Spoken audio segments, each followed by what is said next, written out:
له ومن يضلله فلا هادي له।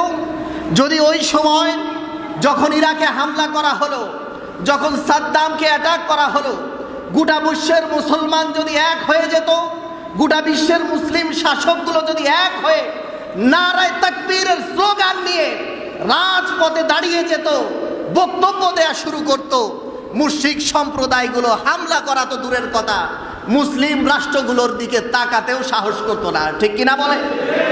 কিন্তু আমরা এখনো দেখতে পাচ্ছি একটা মুসলিম রাষ্ট্র ইরানে হামলা চালাচ্ছে। অপর মুসলিম কান্ট্রিগুলোর পক্ষ থেকে যে ধরনের পদক্ষেপ নেওয়ার দরকার ছিল সেই ধরনের পদক্ষেপ নেই। এটা আমাদের জন্য দুর্ভাগ্যের, এটা আমাদের জন্য হতাশার, এবং এটা আমাদের ভবিষ্যতের জন্য অত্যন্ত দুঃখজনক।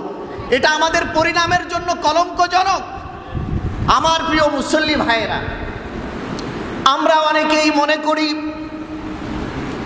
অনেক বিশ্লেষকরা মনে করে থাকেন, রাজনৈতিক ব্যক্তিবর্গরা মনে করে থাকেন, হুজুর আপনি যে কথা বলেন ওই মুসলিম রাষ্ট্রগুলো কিভাবে কথা বলবে, তাদের কাছে তো আধুনিক কোনো যন্ত্রপাতি নেই।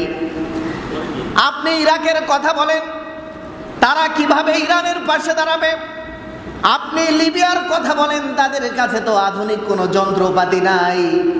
আমার ভাইরা, মাথায় রাখতে হবে, আল্লাহ রব্বুল আলামিন এই মুসলিম জাতিকে যত ধরনের সক্ষমতার কথা বলেছে, পাওয়ারের কথা বলেছে, তার মধ্যে উল্লেখযোগ্য একটি পাওয়ারের নাম হচ্ছে মুসলমানের ঐক্য।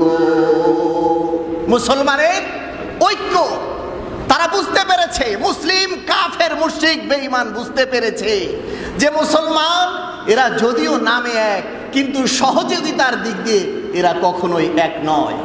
তারা আজকে তাদের চেয়ার নিয়ে ব্যস্ত, তারা আজকে তাদের স্বার্থ নিয়ে ব্যস্ত।